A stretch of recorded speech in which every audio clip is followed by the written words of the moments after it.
We're doing this project on operation management on Benihana. Um, he's the manager. The manager. Melissa Klinkowski, General Manager. Okay, I got some questions about our project that we're doing. How does the quality helps the restaurant increase the sales? Like, The quality of the product. yeah, the quality of the products. Obviously, better quality product brings better customers. If you have food that is not up to standard, and Benihana has a high standard, all Benihana restaurants are required to carry the same products, so everything tastes the same. If you don't have good quality, it's not going to be good beef, good seafood. People won't want to eat the product.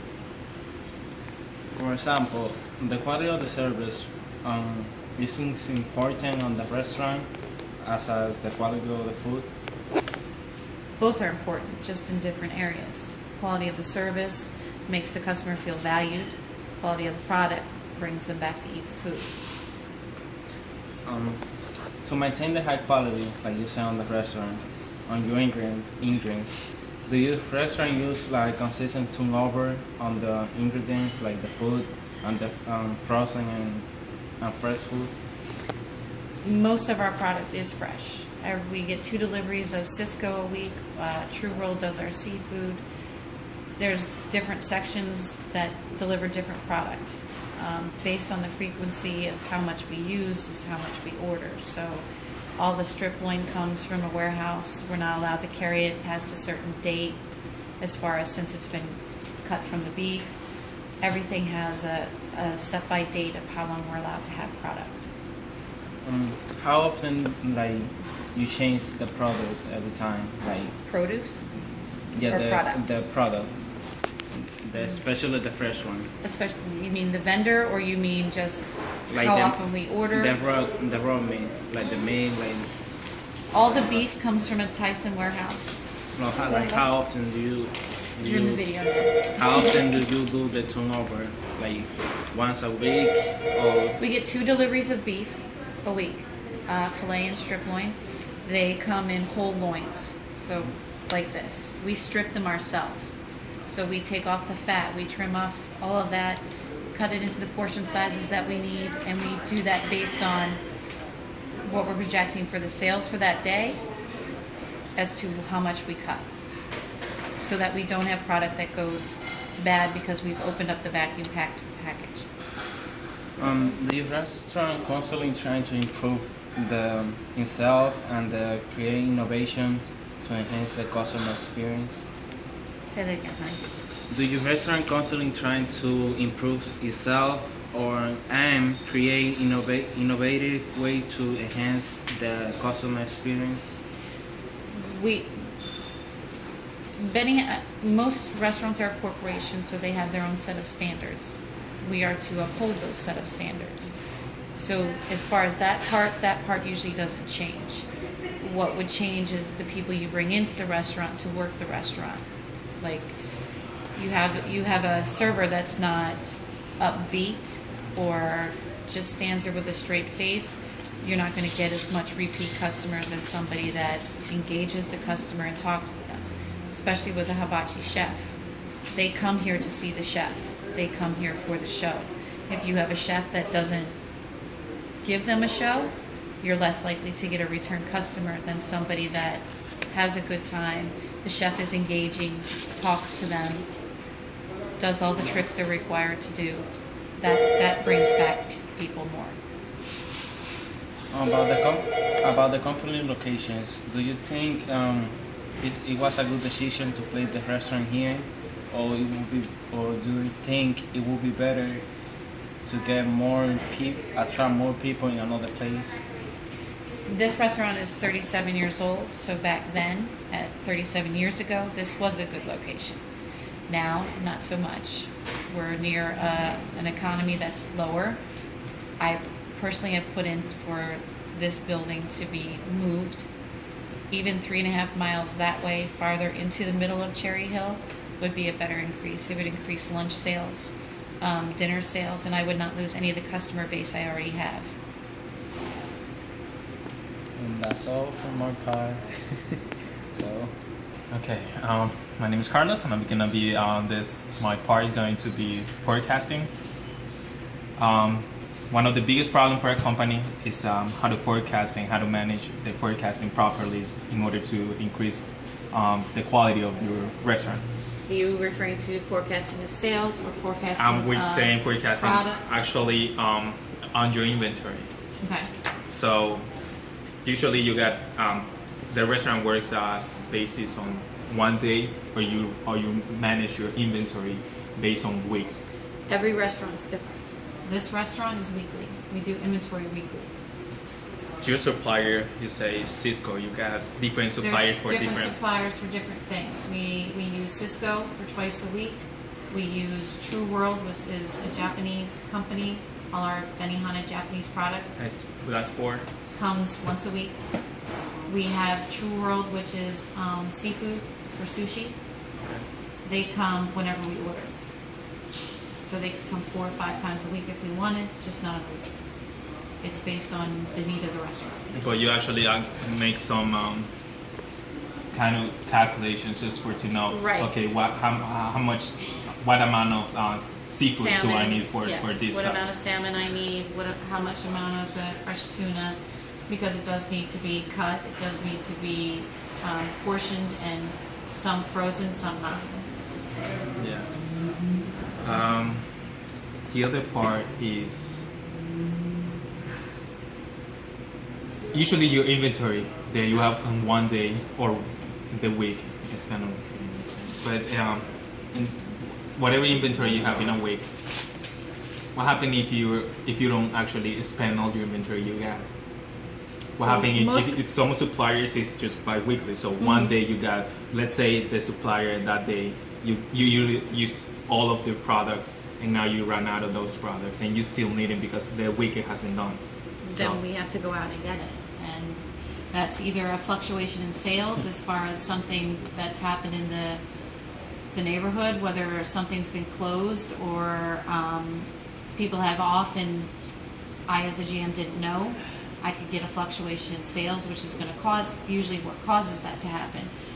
Most GMs, though, don't run out. I think the only thing we've run out of sometimes is maybe rice, which we do have an Asian market. We will go purchase company specified replacements. In other words, we need to have approval so that it matches the standard of what Benihana carries. Certain brand of rice, certain type of rice. Botan rice is what we use, so that's what we need to bring in. You can't go and just get a wild rice. You can't go to ShopRite and pick up. So you don't go to your own rice. supplier. You don't go to your own supplier to get the because Some, your supplier. No, our True World, which is for rice, let's say, is based in New York. I can call them and ask. Most times they will bring, but if it's 1 or 2 bags to get through the weekend, no, they're not going to drive down from New York to do it. Okay, so you gotta get it by yourself, and Yeah. you get. That's where miscellaneous expenses comes in, as far as putting money out from the immediate restaurant, cash on hand, to go get what you need to get through the time period. But generally we don't run out. I mean, you should, when you order, always give yourself a cushion. Whether it's if you keep rice like we do in the immediate use in a container, most of the times when we order, we only count the bags that are sealed. So that's our cushion. Okay. So when you order, you're ordering based off of unopened, unused product. That way you save yourself, at least I do, that's already put away and for immediate use, so that I have some type of backup. And what happened to those products that it has a limit time of life, and then you didn't use it for that time? If the product's past the date, Yeah. the product gets thrown out. It's considered spoilage. You can write it off. Most companies do, but understand that spoilage still hits you. Not only did you have to order it, but then you're also throwing it out, so it hits you twice on the P&L. So you lose money from. There's no way that actually you get that money. Nope. That's why you. And how often those problems occur? If you have a close of the restaurant for some disaster, you can lose product. I have yet to throw out any beef. As far as seafood, that's a different story. Sushi, you have to be very careful because 90% of that product is raw. So there is a specific shelf life for each individual item, from the moment it opens the package to the moment it's served. Usually 3 days for most seafood. So let's say there's a month, and in that month you actually get your product for your sushi or the raw food, and then their limit of lifetime is done. You're throwing that money out because actually you're losing that money. How can you possibly try to not make those mistakes? What kind Number one, if you have to have good communication with each part of your restaurant. So let's say sushi, like you said. If my sushi people let me know, okay, we have this much sea bass left, we have to throw it out tomorrow, I'll run a special to try and utilize the most out of it that I can. Whether it's offering it at a discount price of what the menu is, just to sell the product and get it out and not have to spoil it. Well, that's because most things have a margin as far as how much we make on compared to what we purchase it at. So if I can still make something off of that by selling it at a cheaper price, just to make sure I don't spoil it, then I will. So usually, because it's still kind of the part of forecasting because you want to get the inventory. So your forecasting is actually working pretty well because you're not throwing it out so much food. You don't have that much loss in products. I have maybe weekly in sushi, maybe $35 to $50. That in percentage, how much does that represent of your actually inventory when you get it? That's not even close to. That's not even maybe 0.2% of it. Percent. So okay, so you're forecasting it. So and understand also when you're training somebody, you don't just let them make stuff. You do need to bring that in, so you account for the inventory, and then it falls under a training category, so that it's accounted for that way. Okay. Thank you. Hi, my name is Tony, and my part is supply chain management. Alright, what type of method do you guys use to keep track of inventory? We do a weekly inventory, as far as counting everything in the restaurant, except for, say, plates, dry supplies, sanitary. We don't count that weekly. We count all food products and everything that's used in the food every single Sunday. That's company-wide. If I notice a product is, let's say I'm high in that category, the percentage, then I will do what most restaurants would call like a nightly inventory. Say I feel like I'm losing shrimp, I can start monitoring shrimp and making them do a count every night to see where I'm losing it. As far as if a chef is giving out too much, that might be an issue as far as a recipe, or it might be an issue as far as the chef wasn't properly trained in using the wrong amount, and that would be a continual thing he would end up doing at every table. So it's something we would need to watch. Do you guys keep record on paper or on computer wise? All of our inventory sheets are paper. That's how each section. Sushi has a paper, liquor has a paper, and food, as far as the chefs, have a paper. So those three categories are counted. Each one has about 3 or 4 sheets to it, and that's done based on the categories. As far as the items that are counted, like I said, it's anything food related, anything that has to go into a recipe. Okay. How do you guys improve on the speed of the supplies? Of the supplies? The speed.